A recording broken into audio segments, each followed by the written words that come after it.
tanpa didinginkan.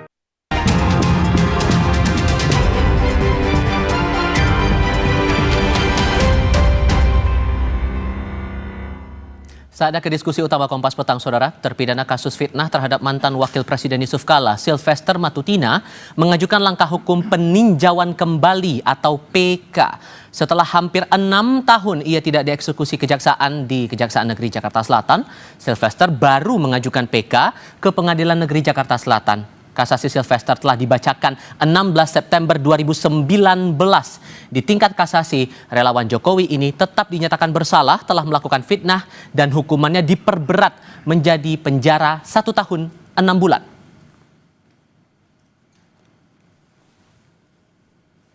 Kami kutip dari Sistem Informasi Penelusuran Perkara Pengadilan Negeri Jakarta Selatan. Tercantum permohonan PK dengan terdakwa Sylvester Matutina dalam kasus pencemaran nama baik. Yang perlu dipahami, Saudara, syarat permohonan peninjauan kembali atau PK dalam perkara pidana menurut pasal 263 Kitab Undang-Undang Hukum Acara Pidana harus ada novum atau bukti baru, adanya kekhilafan hakim dalam putusan, atau putusan mengabulkan sesuatu yang tidak dituntut atau melebihi tuntutan. Menanggapi belum dilaksanakannya eksekusi terhadap Sylvester Matutina, Komisioner Komisi Kejaksaan Nur Rahman mendesak Kejaksaan Negeri Jakarta Selatan segera melaksanakan putusan kasasi, yakni pidana penjara 1 tahun 6 bulan terhadap Sylvester yang sudah berkekuatan hukum tetap atau inkrah. Mengenai PK yang diajukan Sylvester, Komjak menilai jaksa tidak perlu menunggu putusan PK untuk melaksanakan eksekusi. Komisi Kejaksaan Republik Indonesia masih terus memonitor perkembangan pelaksanaan eksekusi terhadap terpidana Sylvester oleh jaksa eksekutor dari Kejaksaan Negeri Jakarta Selatan. Upaya eksekusi itu tidak perlu menunggu putusan peninjauan kembali yang diajukan oleh terpidana, sehingga eksekusi diharapkan segera dilaksanakan sesuai putusan kasasi yang telah berkekuatan hukum tetap. Karena kalau menunggu putusan peninjauan kembali, maka akan menjadi presiden buruk bagi penegakan hukum di Indonesia. Eksekusi tak juga diterapkan Kejaksaan Negeri Jakarta Selatan terhadap terpidana Sylvester Matutina yang justru mengajukan peninjauan kembali perkaranya ke Pengadilan Negeri Jakarta Selatan. Lalu apa yang membuat jaksa seolah tidak berani mengeksekusi Sylvester, dan bisakah seorang terdakwa yang belum menjalani masa pidana mengajukan PK? Kami akan diskusikan bersama para narasumber. 2 narasumber bergabung di studio Kompas TV kali ini. Ada terlapor kasus dugaan pencemaran nama baik Roy Suryo. Mas Roy, apa kabar? Alhamdulillah baik. Terima kasih sudah bergabung bersama kami. Juga bergabung bersama kami Wakil Ketua Umum Jokowi Mania Andi Azwan. Bang Andi, apa kabar? Baik, Mustafa. Terima kasih sudah hadir. Dan lewat sambungan dalam jaringan juga sudah bergabung bersama kami Guru Besar Fakultas Hukum Universitas Pelita Harapan Jamin Ginting. Prof Jamin, dengan Tifal apa kabar? Sore Tifa, baik, sehat. Terima kasih sudah bergabung bersama kami. Mas Roy, seolah ada ketidakberanian. Kenapa disebut tidak berani? Karena sampai sekarang vonisnya dari Sylvester yang sudah inkrah itu tak kunjung dilakukan oleh jaksa. Menurut Anda, kalau dari pandangan Anda pribadi, kenapa kok sampai sekarang belum juga dieksekusi nih? Ya jangankan saya, ya orang-orang yang sangat mengerti hukum, ya kayak dewanya hukum di Indonesia, Prof Mahfud misalnya juga kan mengatakan ini harus dieksekusi. Gitu loh, dan bahkan beliau juga komentar mau ada PK peninjauan kembali atau tidak, padahal kan PK itu syarat-syaratnya kan tadi ada novum atau ada kelalaian hakim, kemudian ada misalnya pemberlakuan putusan yang melebihi, itu kan tidak ada semua, dan yang jelas dia harus masuk duluan.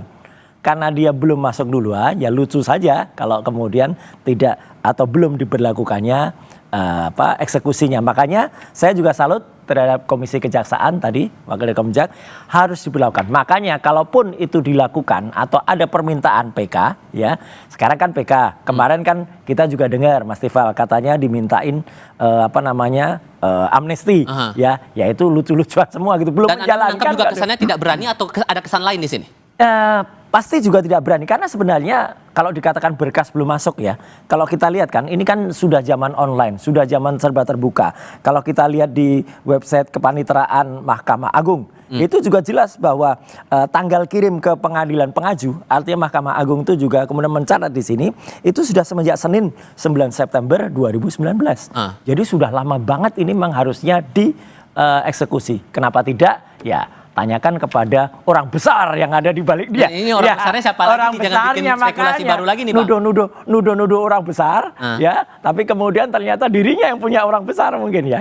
Mungkin badannya krempeng, tapi orangnya besar. Sampai disinggung orang besar nih Bang Andi. Ya ini Masuk fitnah akal nggak lagi tuh? nih, nggak masuk akal lah. Kalau yang dimaksud beliau itu kan Pak Jokowi. Loh, Ya kan krempeng kan tinggi. ya enggak lah. Ya. Krempeng kan enggak Jadi mesti dia beliau kan salah. sudah Oh, ya tidak, begitu. sudah tidak menjabat kalau bicara itu ya.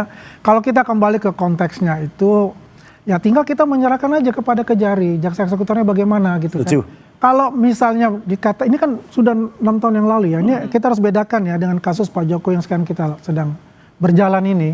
Ya Bung Sylvester memang adalah dari tim kami juga ya, sebagai tim relawan ya. Dan yang kita juga sangat menyesalkan bahwa ini terjadi seperti ini gitu. Kalau untuk mengajukan PK, hak beliau untuk mengajukan PK. Dan setiap orang juga akan wajib lah dipersilakan untuk mengajukan PK kalau ditemukan 3 bukti tadi kan. Dan saya rasa kemungkinan diajukan PK itu karena beliau mempunyai novum baru, ya kan? Ya sampai sekarang terus terang aja saya belum bisa kontak dengan beliau ya. Tapi kami dari teman-teman berbicara bahwasanya akan diajukan ke PK dan kemungkinan ada novum baru yang. Tapi ada yang bilang bahwa ini seolah menghindari putusan hukum yang sudah ingkrah, Bang. Ya kalau kita bicara apakah menghindari ataupun juga melarikan diri itu kan hanya Sylvester yang tahu ya. Karena kita sih belum ketemu sampai sekarang ini. Tapi menurut saya dia juga taat hukum kok. Sylvester taat hukum mungkin ada satu administrasinya yang belum kelar atau apa kan bisa saja itu juga. Tapi taat hukum nggak mungkin selama 6 tahun nunggu kan, Bang? Nah kalau kita bicara 6 tahun tunggu ini kan kita bisa personal. Ya bukan kita bicara dalam status satu grup dan sebagainya ya. Ini personal. Apa yang dilakukan beliau yang bertanggung jawab sendiri untuk itu. Oke, Prof Jamin, maka muncul pertanyaannya begini, Prof. Seseorang yang sudah dijatuhi pidana, sudah ingkrah tapi belum menjalani masa pidana, kemudian mengajukan PK, sah tidak proses itu? Ya, PK itu kan hak setiap orang ya. Apakah dia sudah dieksekusi atau belum dieksekusi. Itu kalau sejak ada putusan yang menyatakan berkekuatan hukum tetap dan memiliki novum, dia punya hak ya untuk mengajukan itu. Tapi begini ya, ini di pasal 270 di KUHP itu kan tugas dan kewenangan eksekusi itu ada pada jaksa. Tetapi selain itu, kita jangan lupa di pasal 280 ada peran hakim juga di situ. Jadi hakim itu yang melakukan pengawasan dan pengamatan terhadap pelaksanaan fungsi daripada pelaksanaan tadi itu di pasal 280 nanti lihat di KUHP. Jadi ini ada dua yang keliru ini, jaksanya dan hakimnya. Harusnya hakimnya juga punya kewajiban untuk mengawasi jaksa melaksanakan isi putusan. Nah, menurut Anda apa yang membuat ini tidak jadi kunjung dieksekusi? Apa yang salah, apa yang lalai di antara kedua belah pihak ini, jaksa dan hakim ini? Ya, pada umumnya setelah putusan berkekuatan hukum tetap, maka hakim itu akan melakukan pengawasan dengan memberikan salinan putusan. Setelah salinan putusan disampaikan kepada jaksa yang melakukan eksekusi, maka akan ada pemanggilan secara sukarela, kalau enggak dilakukan paksa. Nanti setelah itu, kalau tidak dilaksanakan, hakim pengawas di wilayah lingkungan pengadilan tersebut akan memonitor dan mengawasi. Ya, nanti bisa lihat di pasal 280 KUHP. Dia bertanggung jawab juga untuk apakah putusannya dilaksanakan atau tidak dilaksanakan. Kalau kasusnya ini lebih ke kelalaian atau memang diabaikan atau Anda punya kesan yang lain di sini? Saya belum melihat apakah ada dari pengadilan tersebut yang wilayahnya itu memaksa atau meminta pelaksanaan segera melaksanakan itu ya. Walaupun tidak segera melaksanakan, harusnya itu inisiatif dari eksekutor yaitu jaksa. Nah, kalau tidak dilaksanakan baru hakim yang melakukan teguran, menegur jaksa, kenapa kamu nggak melaksanakan ini? Nah, apakah ada nggak teguran itu dari hakim? Kalau sudah ditegur berarti kan dia nggak boleh tidak melaksanakan kan. Nah, jadi Oke. perlu juga nanti dicek ada nggak Nah, dari hakim yang mempunyai kewenangan dalam pengawasan terhadap pelaksanaan eksekusi ini melakukan teguran. Jangan-jangan diam-diam juga. Jadi nah Bang Andi, hakimnya diam-diam, jaksanya juga diam-diam. Oke. Jadi ini nggak terlaksana dengan baik begitu. gimana tuh Bang Andi? Ya, itu kembali lagi kepada proses pengadilan itu sendiri gitu loh. Willingness-nya kan dari mereka semua sekarang gitu kan. Ya, kalau itu sudah ingkrah dan memang itu adalah prosedur hukum yang harus dilakukan, ya silakan aja, monggo-monggo saja. Yang penting kita semua taat hukum lah. Bung Silver juga pasti juga taat hukum untuk itu. Tinggal bagaimana saja, bagaimana jaksa eksekutor melaksanakannya. Asal prosedur-prosedur itu sudah terpenuhi gitu loh. Ya, dari administrasinya juga terpenuhi gitu loh. Kalau tiba-tiba administrasinya nggak terpenuhi, bagaimana bisa mengeksekusi kan Oke. misalnya gitu.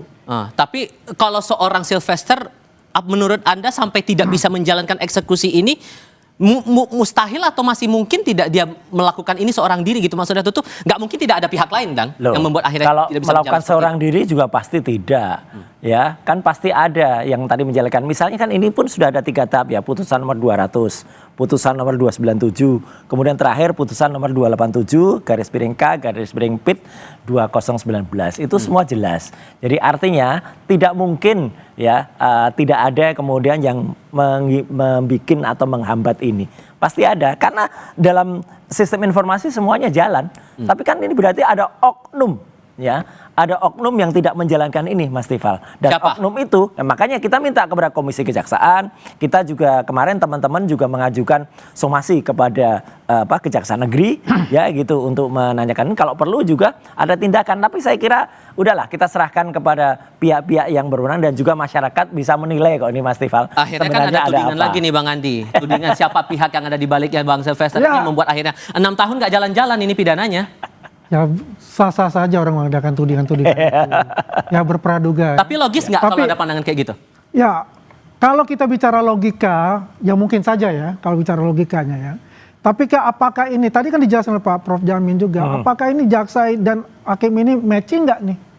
Ya kan, tadi kan dikatakan untuk mengajukan PK itu ada 3 tahapan itu kan. Ada putusan hakim yang salah, ya kan.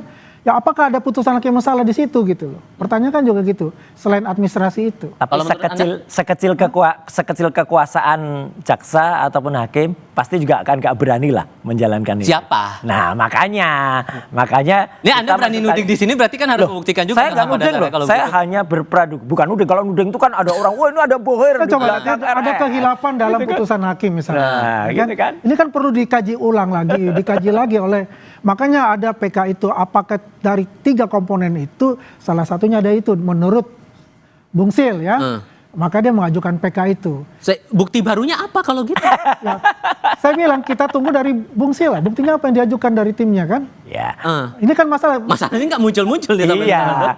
Dia lagi inilah cari-cari tugas kali. ya. Kalau bisa bilang gini, mungkin ya beliau juga lagi kontemplasi apa yang disusun untuk itu kan. Tapi yang jelas juga gini, ya kita tunggu niat baik dan bagaimana kinerja dari komisi pengawas ya atau komisi kejaksaan untuk melakukan ini. Anda itu digaji dengan uang rakyat ya, termasuk juga para hakim dan barusan dinaikkan gajinya, termasuk juga para jaksa ya gitu.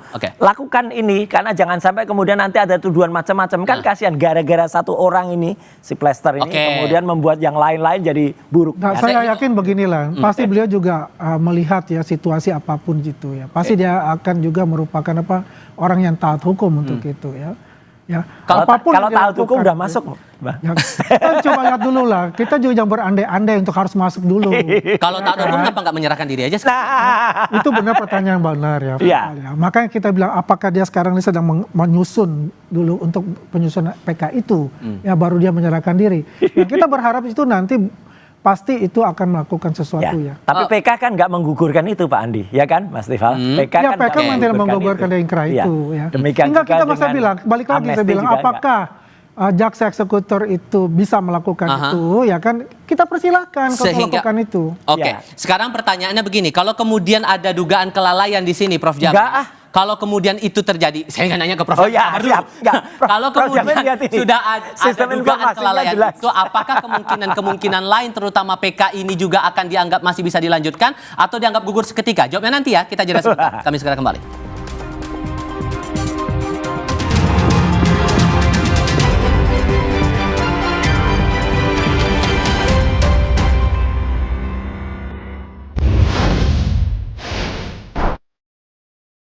Istimewa di Hari Merdeka. Momen hikmat penurunan bendera pusaka. Ikuti dalam laporan khusus penurunan Sang Saka Merah Putih. Minggu 17 Agustus pukul 3:30 sore. Live di Kompas TV.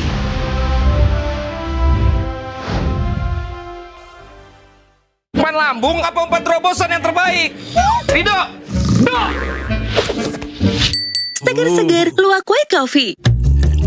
Luwak white coffee less sugar dulu.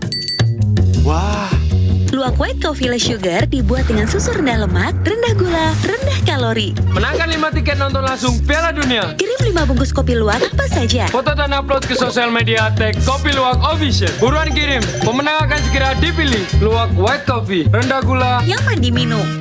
Tidak semua air itu aqua. Yang dipilih dari sumber air di gunung terlindungi, disaring bertahun-tahun oleh lapisan bebatuan, dan kaya akan mineral alami yang seimbang. Sehingga aqua terasa dingin tanpa didinginkan. Pas hidup lagi capek-capeknya, butuh banget quality time. Aroma dan hangatnya Indomie Kuah bikin quality time yang gak tergantikan. Indomie Kuah, it's quality time. Nyut, ternyata aku punya masalah gigi sensitif. Cobain pakai Sensodyne. Formulanya bikin gigi aku terlindungi seharian. Dan nafas juga terasa segar. After seminggu, dan ternyata hasilnya, wow! Kok yang ini, Pak? Kalau tutupnya aja gini, isinya gimana? Tidak semua air itu sama. Aqua dalam galon yang dibersihkan 20 kali, diisi tanpa tersentuh tangan dan ditutup sempurna. Aqua, 100% murni, 100% aman. Telinga gatal? Telinga kotor? Jangan dikorek. Teteskan Vital Ear Oil sebagai obat tetes antiseptik rongga telinga Anda. Vital Ear Oil diproduksi oleh Medicon.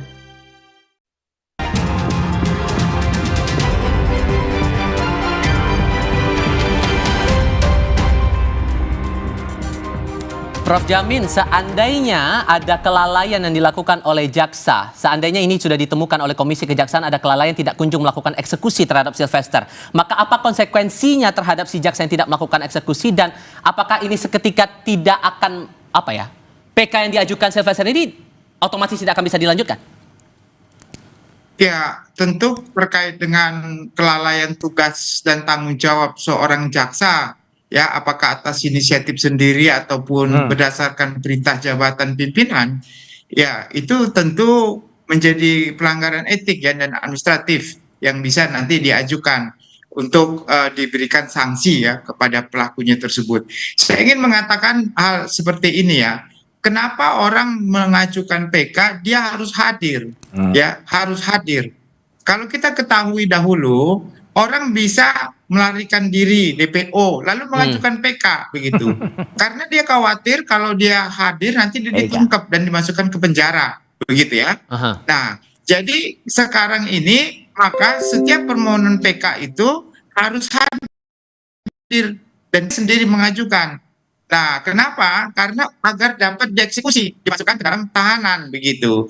Nah, inilah filosofi kenapa pemohon PK itu harus hadir. Nah, sedikit rancu dan aneh kalau orang yang seharusnya hadir ada tidak dieksekusi tapi bisa mengajukan PK begitu. Nah, ini menjadi suatu hal di bidang hukum ini menjadi gak sedikit rancu begitu. Karena sudah diatur sedemikian rupa tidak boleh orang mengajukan PK kalau dia tidak hadir sendiri. Dia sendiri yang hadir untuk mengajukan PK itu. Begitu. Di sisi lainnya juga begini, dari Kejaksaan Agung lewat Kapus Penkom Anang Supriyatna juga sudah menyatakan sidang peninjauan kembali yang bakal diajukan Sylvester ini sudah terjadwal tanggal 20 Agustus 2025. Kita coba simak pernyataan Kapus Penkom.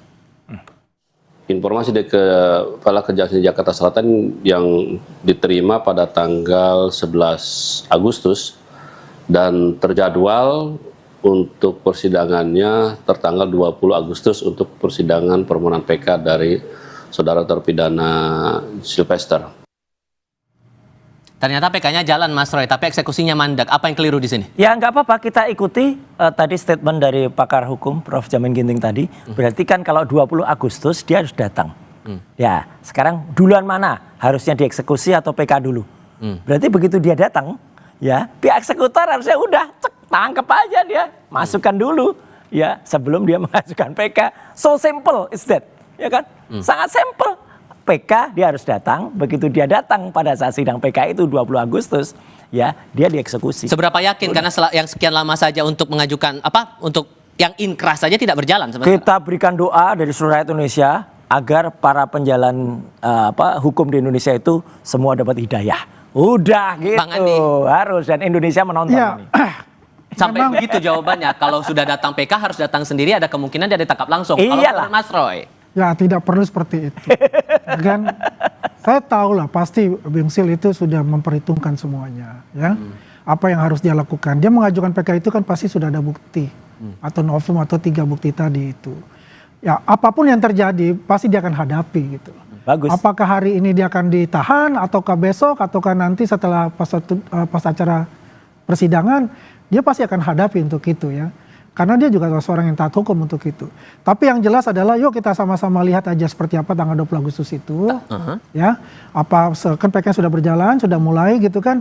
Dengan novum-novum baru ataupun dari beberapa 3 poin tadi itu bisa diterima oleh mahkamah. Oke, karena kan ini sudah mencuat cukup lama, sudah beberapa hari ini masalah Pak Sylvester ini mencuat ke publik. Terakhir Anda komunikasi bagaimana memperhatikan ini dan saran Anda ke Bang Sylvester apa sebetulnya? Ya kalau saya belum sempat berkomunikasi lagi ya. Padahal jago loh, Pak Andi itu kalau kontak kan jago. Tapi begini, yang kita paham lah, karena kita sering bergaul ya, kita berbicara seperti apa juga, saya paham bahwanya Bung Sil ini adalah orang yang taat hukum untuk itu.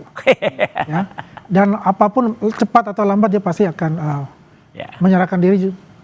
Tanda kutip ya, saya bisa katakan dia akan menyerahkan diri ataupun juga sambil menunggu sambil PK itu. Meskipun harusnya ya sudah mengajukan Iyalah. menyerahkan diri itu mah udah dari kalau taat hukum jadi begini juga kita meminta kepada pihak jaksa eksekutor itu ya bisa melakukan sesuai dengan tugasnya dia sebetulnya kan. Kalau mereka dia sudah berkomunikasi dan juga administrasinya itu sudah lengkap dan jelas gitu loh.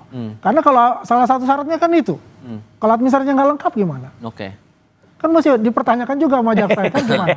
Di satu sisi ini juga belum selesai, Anda juga tersandung kasus dilaporkan juga ke polisi yang sampai sekarang juga belum ya, tahu arahnya mau gimana. Yang penting ini harus dieksekusi, dan kalau tadi Bang Andi mengatakan Sylvester itu adalah taat hukum, ya buktikan taat hukum itu dengan menjalankan ya atau menjalani eksekusi ini sesuai dengan kata dia tuh ketika di depan teman-teman tuh kalau saya sudah menjalani hukum gitu ya. Wah, ketika di acara 2 arah dulu kan juga saya sudah menjalani, dan waktu itu kan benar kan pemirsa bisa mencatat semua buktinya. Waktu itu saya tanya kapan menjalankan, oh nggak tahu, nggak perlu dilihat kapan. Akhirnya kan terbukti semua, seluruh masyarakat Indonesia mencatat, dan Kompas TV lah yang kemudian menjadi pertama kali ketika saya mengungkapkan Bang Sylvester itu belum menjalani putusan itu. Oke, sederhananya Prof Jamin, apa hikmah yang harus kita pelajari di sini? Karena ini kan pasti akan sedikit banyak kan mencoreng peradilan kita. Nah, ya tentu begini ya, jaksa harusnya tidak dalam rangka tebang pilih ya dalam hal mengeksekusi seseorang begitu. Ini juga tanpa sorotan masyarakat saya kira bahaya juga kalau sampai nantinya ada orang-organ tertentu yang sebenarnya harus sudah melaksanakan putusan tetapi tidak ada yang mantau, akhirnya berkeliaran begitu ya, tidak dieksekusi. Ini seperti gunung es ya. Jadi Komja, Komisi Kejaksaan, masyarakat harus memantau semua terhadap pengadilan-pengadilan di mana jaksa yang tidak melaksanakan eksekusi ya. Nah, dalam hal tertentu jaksa cepat. Kenapa dalam hal tertentu jaksa lambat? Kan itu kan artinya equality before the law ya. Persamaan di depan hukum itu harus ditegakkan begitu. Itu yang pertama. Yang kedua, saya lihat fungsi dan peran hakim ini lagi, hakim pengawas yang harusnya kalau sampai ada terpidana yang sudah mempunyai kekuatan hukum tetap tidak dilaksanakan, hakim memberi teguran dan pengawasan, itu tugasnya sudah diamanatkan. Dan kelalaian ini sudah tidak terbantahkan lagi menurut Anda, Prof? Ya, saya kira sudah nyata di depan mata ya, dan sudah terbuka sekali ya. Artinya orangnya sendiri akhirnya juga sering ada di media. Makanya saya juga bingung. Biasanya orangnya harusnya sembunyi-sembunyi, nggak sudah terlalu. Tapi karena dia sudah ada di media dan menunjukkan kapasitasnya seperti itu, artinya masyarakat semakin yakin bahwasannya ada sesuatu yang mengganjal dalam penerapan. Yang bilang Prof Jamin. Oke, sudah kami tangkap poin dari situ. Mas Roy, Bang Andi, terima kasih sudah datang ke studio. Puncak gunung es, puncak gunung Sylvester. Oke, baiklah. Oke, Mas Roy, Bang Andi, terima kasih sudah datang. Prof Jamin, terima kasih sudah bergabung dalam diskusi kami kali ini. Sehat selalu semuanya. Selamat sore.